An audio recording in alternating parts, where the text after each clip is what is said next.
भारतात कोरोनानं टेन्शन वाढवलेलं आहे। हाँगकाँग, सिंगापूर आणि थायलंड या आशियातील देशांमध्ये गेल्या आठवड्यात कोरोनाचे रुग्ण वाढलेले आहेत।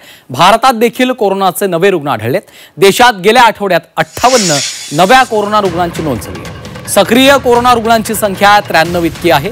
भारतात कोरोना चाचण्यांची संख्या कमी आहे। काही रुग्णांमध्ये व्हायरल ताप आणि कोरोनासारखी लक्षणं आढळत आहेत। नागरिकांनी कोरोना चाचण्या कराव्यात असा सल्ला डॉक्टरांनी दिलाय। दरम्यान पालिका आणि राज्य सरकारकडून आरोग्य विभागावर लक्ष असल्याची माहिती आशिष शेलार यांनी दिली आहे। कोविड पॉझिटिव्ह पेशंट येत आहेत ते सगळे सेव्हन हॉस्पिटलला पाठवण्यात येतात असं समजलं, परंतु याबाबत महानगरपालिका प्रशासनाने तातडीने लक्ष घातलं पाहिजे, राज्य सरकारने लक्ष घातलं पाहिजे। येणाऱ्या संभाव्य धोके टाळण्यासाठी तातडीने पावलं उचलणं आवश्यक आहे, एवढी मी विनंती करतो।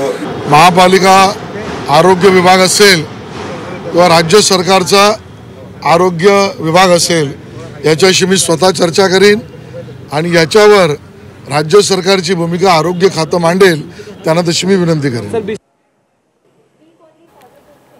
तर वाढत्या कोरोना रुग्णसंख्येबाबत सरकारने पारदर्शकता ठेवावी असं आदित्य ठाकरे यांनी म्हटलेलं आहे। सरकारने या संदर्भात संभ्रम दूर करत स्पष्टता द्यावी आणि बैठक घेण्याची मागणी विजय वडेट्टीवारांनी केली आहे।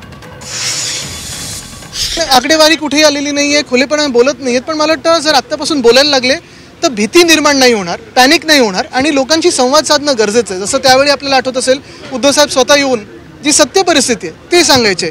आता मध्ये एक अभ्यास पण आला की कुठे ट्रान्सपरन्सी जास्ती होती कोविडच्या केसेसमध्ये दाखवण्यामध्ये आणि कुठे लपवले जात होते।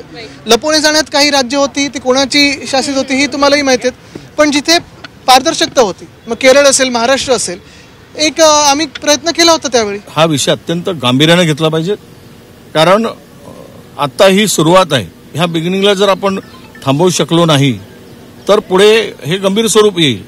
म्हणून तातडीची बैठक सरकारने घ्यावी, या संदर्भातली संपूर्ण स्वयंस्पष्ट माहिती जनतेपर्यंत द्यावी की हे खरंच आहे की वस्तुस्थिती काय आहे ही लोकांच्या पुढे झाली पाहिजे। लोकांमध्ये अशा पद्धतीचं भीतीचं वातावरण पुन्हा निर्माण होईल यासाठी सरकारने सावध राहून त्यावर निर्णय घेतला पाहिजेत आणि लोकांपर्यंत माहिती दिली पाहिजे।